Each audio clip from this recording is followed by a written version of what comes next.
बच्चों, आज हम कुमार संभवम महाकाव्य के पंचम सर्ग के 44वें श्लोक का अध्ययन करेंगे। इस श्लोक में जो ब्रह्मचारी है वो पार्वती जी से प्रश्न करता है कि उसने युवावस्था में आभूषण आदि का त्याग कर और वृद्धावस्था में धारण करने योग्य वस्त्र क्यों पहन रखे हैं। तो श्लोक देखिए।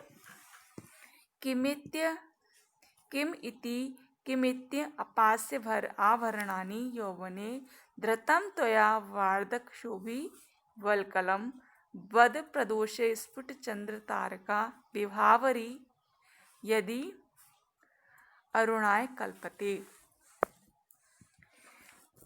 किम इति अपास्य यानी छोड़ करके, क्यों, अपास्य अर्थात छोड़ करके, आभरणानि गहनों को, और यौवनम यौवने यौवन में इन गहनों को छोड़ करके धृतम धारण किया है, तया तुम्हारे द्वारा, वार्धक शोभी वृद्धावस्था में पहनने योग्य वल्कलम वल्कल को, वद कहो प्रदोषे प्रारंभिक रात्रि में, स्फुट तार चंद्र तारका चंद्रमा और ताराओं से प्रकाशित विभावरी या रात्रि, यद अरुणाय कल्पते जो रात्रि होती है वो अरुणाय कल्पते प्रभात में परिणत हो सकती है क्या।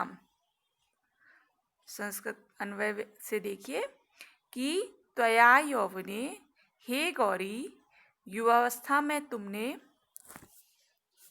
आभरणानी गहनों को छोड़कर जो युवावस्था में धारण करने योग्य जो आभूषण हैं उनको छोड़ करके वार्धक शोभिक वल्कलम वृद्धावस्था में पहनने योग्य वल्कल तरु वल्कल को किमिति यानी क्यों धृतम धारण किया है, क्योंकि स्फुट तारका चंद्रमा और ताराओं से प्रकाशित विभावरी रात्रि अरुणाय कल्पते प्रभात में परिणत हो सकती है क्या। बद कहो कि चंद्रमा और ताराओं से जो प्रकाशित रात्रि होती है वो प्रभात में परिणत हो सकती है क्या।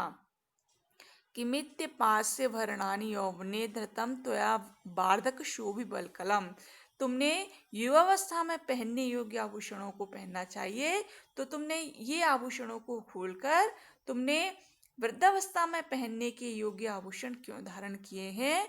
बद प्रदोषे स्फुट चंद्र तारका विभावरी यद्य अरुणाय कल्पते, क्या रात्रि की शोभा चंद्रमा एवं तारों से ही है, प्रातःकालीन सूर्य सारथी अरुण से नहीं।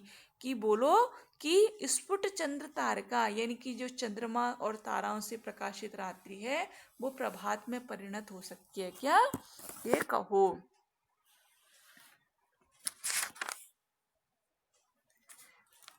प्राय मनुष्य वृद्धावस्था के आ जाने पर ही तप का आचरण करते हैं और वल्कल वस्त्रों को धारण किया करते हैं।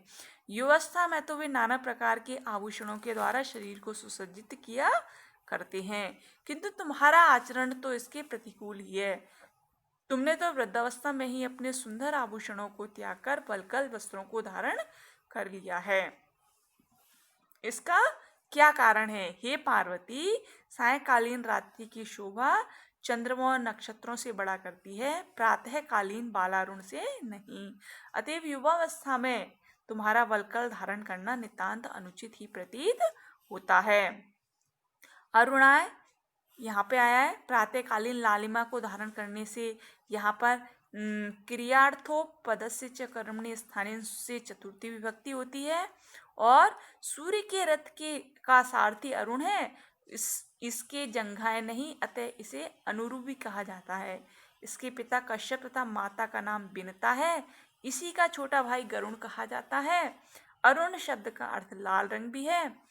उषा काल से आकाश की कांति लाल रंग की हुआ करती है, इसी कारण यह अरुण प्रातः काल का दूत भी कहा जाता है। यह अरुणोदय से तात्पर्य उसी प्रातःकालीन अरुणिमा अथवा लालिमा से है। संस्कृत व्याख्या देखिए।